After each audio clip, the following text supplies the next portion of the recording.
দাদা, মেট্রোতে জমলো জল, কলকাতা পুরসভার ওপর দোষ চাপিয়ে দিল মেট্রো রেল কর্তৃপক্ষ। রেমাল ঘূর্ণিঝড়, দেখুন, দুদিন ধরে বৃষ্টি ঝড় হবে, জল হবে, জানি আমরা, তার জন্য ব্যবস্থা থাকা উচিত। কলকাতা বৃষ্টি হলেই সেই একই চিত্র, একই খবর, সে একই জায়গায় জল জমে, এর কোনো পরিত্রাণ হচ্ছে না। কলকাতা থেকে দমদম অবধি, দমদমেও দেখছি আমরা বৃষ্টি হলেই সৌগতবাবু হয় লুঙ্গি তুলে, নাহলে ধুতি হাতে নিয়ে বাঁশ নিয়ে ঘুরে বেড়াচ্ছেন। আরে এত বছর এমপি আপনি কি জলই সরাতে পারলেন না? ওই ছবি কি কত বছর দেখবো আমরা? আর কখনো তো আবার পেলোডারে উঠছে, কোনো পেলোডার চালায়। এখন ইলেকশন আছে, বেশি নাটক হচ্ছে, পেলোডার চলছে, অনেক কিছু চলছে, কিন্তু মানুষের কী হবে? মানুষ ভোট দিতে থাকবে, জিতাতে থাকবে। বিধানসভা, লোকসভা সবই আপনারা জিতেছেন, কর্পোরেশন, মিউনিসিপ্যালিটি, তারপরেও মিনিমাম যেটা সার্ভিস মানুষ পাচ্ছে না। এর একটা সুদূর প্রসারিত একটা চিন্তাভাবনা করা উচিত। তো একটা সরকার 34 বছর কিছু করলো না, এরাও 14 বছর হয়ে গেল কিছু করলো না, কবে হবে তাহলে?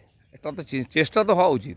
যে সমস্যাগুলো সারা পশ্চিমবঙ্গ জুড়ে যেগুলো ছিল, সেগুলো সেই সমস্যা সেখানেই আছে, সরকার চলছে। জোটের বৈঠকে থাকছে না তৃণমূল, ইন্ডি জোটের বৈঠকে তৃণমূল নেই, আবার গুরুত্বপূর্ণ ভূমিকা পালন করছে। না, জোট ফোট, দেখুন এইসব গল্প মানুষকে বোকা বানাবার জন্য। পশ্চিমবাংলায় মমতা বলবেন এখানে জোট হবে না, বিহারে লালু প্রসাদ বলবেন এখানে জোট হবে না, উত্তরপ্রদেশে অখিলেশ বলবেন জোট হবে না, পাঞ্জাবে আপ পার্টি বলে জোট হবে না, দিল্লিতে জোট হবে না, তো কোথায় জোট হবে? হ্যাঁ, মহারাষ্ট্রের মতো যেখানে ছিন্ন বিচ্ছিন্ন বিরোধী নাই কেউ, সেখানে জোট হওয়ার চেষ্টা হবে। কেরালাতে সেখানে একরকম হবে জোট। এই ধরনের বোকা বোকা কথা বললে মানুষ মানবে নাকি? তো সেই জন্য এইসব গল্প বাইরের থেকে ভেতর থেকে, আরে সরকারের কোনো চান্স নেই, ভেতর থেকে বাইরের থেকে আপনাকে কে সহযোগিতা নেবে, কে ফোন করবে? কেউ করবে না। আচ্ছা, প্রশাসন কোথায় বাঁধ ভাঙছে? সুন্দরবন মাস্টার প্ল্যানের কথা দিদিমণি এর আগেও মঞ্চ থেকে বলেছিলেন, কোথাও দেখা মেলা ভার। না, আমি শুনছিলাম কালকে মন্ত্রীর স্টেটমেন্ট, আমরা সরকারকে প্রজেক্ট পাঠিয়েছি, আমরা 50%, ওনারা 50%। আরে কেন্দ্র সরকার তো 100% দেয়। আইলার টাকা 5,000 কোটি টাকা এসেছিল সিপিএমের ক্ষমতায় থাকাকালীন, আর তারা হেরে গেল। সেই টাকা আপনাদের কাছে এসেছিল, টিএমসি সরকারের কাছে। সেই টাকা ফেরত গেল কেন?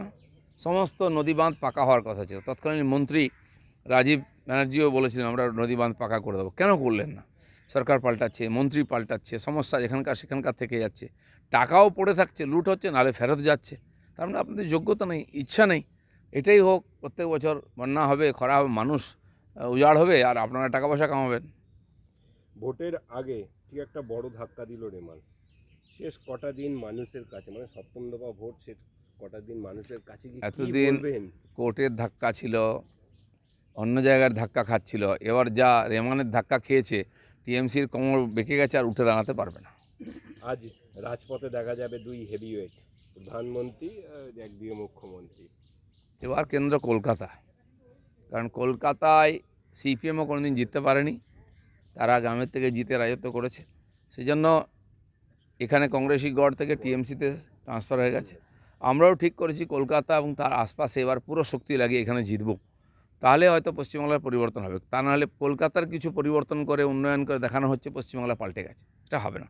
পশ্চিমবাংলার সঙ্গে সঙ্গে কলকাতার সঙ্গে সঙ্গে পশ্চিমবাংলার পাল্টাতে হবে। শহরে বিভিন্ন জায়গায় 144 ধারা জারি রেখেছে। এসব নাটকবাজি, 144 ধারা বলে কিছু হয় না ইলেকশনের সময়, এগুলো লোককে ভয় দেখাবার জন্য। টিএমসি কোনোভাবে আটকাবার চেষ্টা করে পাচ্ছে না, কারণ লোক ওদের সঙ্গে নাই। তো 144 ধারা যদি লোকসভা নির্বাচনের সময় হয়, লোক প্রচার করবে কী করে? এটা সংবিধান বিরোধী, এটা হতে পারে না। আপনার রাজনীতি, আপনার আওয়াজ, বাংলার খবর। নজর রাখুন বাংলা খবরে।